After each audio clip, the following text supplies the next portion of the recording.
I know Americans are eager to hear some of my private thoughts about my political opponent. After all, since he doesn't have any policies to put forward, his entire campaign consists of ad hominem attacks on me. So brace yourself. I don't get to be this frank very often, because nations are traditionally referred to as she. My predecessor figures it's okay to screw America. He can't even stop himself from humping her flag.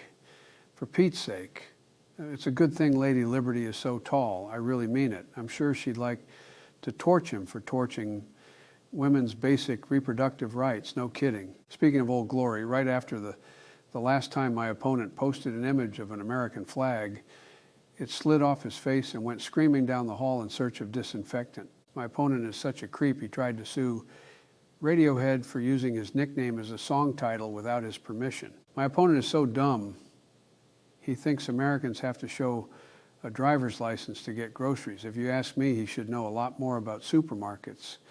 After all, he's so cheap. Two of his favorite words are free and sample. My opponent is so broke. His account books produce echoes instead of balances, for crying out loud, desperate for cash. He makes Barron bring him the nickels from Melania's change purse.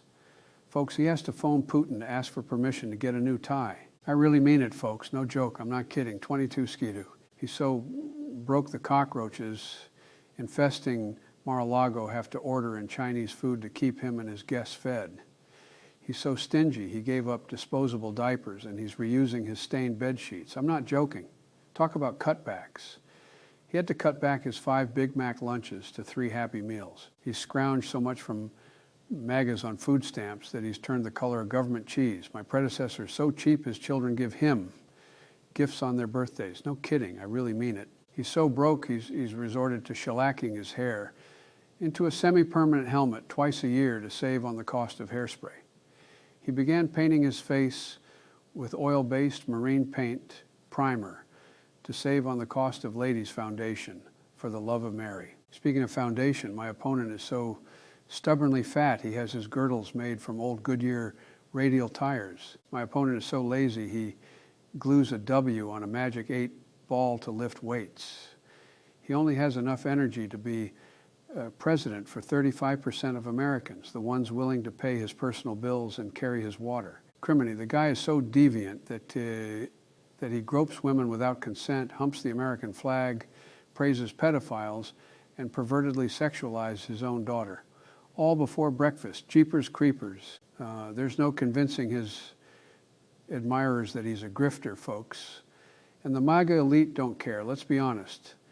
It doesn't take innate intelligence or ethics to gush over the competence of a man whose doctors apparently worry might fail the MOCA. The test is designed for a 9-year-old. Getting through it is obviously a huge achievement for my opponent, but I don't need to brag about being able to tell a lion from a camel. Man, woman, face, TV, my ass. No kidding, folks, I actually repeat 5 random words from various reports over a stretch of hours on a daily basis. It doesn't take a Russian dictator, a TV set, and a couple of Fox News commentators to tell me how to attend to serious matters of state and governance. I take advice from experts, not paid, wealthy, partisan political shills who didn't manage to make it through their 2nd semester of college. For some reason, no one close to me has ever been concerned about my mental acuity, no matter how often those shills and my opponent compare my stutter to his dementia.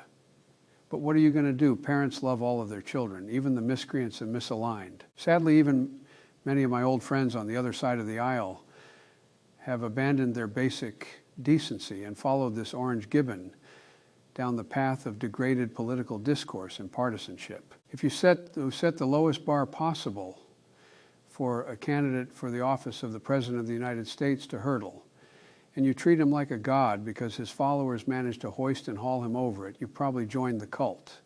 I suppose some of you thought some of that was funny. There's nothing funny about these vicious attacks on me. Donaldus Trumpus, the strongest and most powerful, soon-to-be emperor and the world's 2nd Messiah, snake and the most persecuted and wronged human being, in the history of human history. After my coronation, I will find all of you and your re-education will begin. You will learn to love me. Now take a hike. Where's that can of shellac? Ivanka, this old layer of shellac is peeling off. I need you, sweetie. Daddy needs you.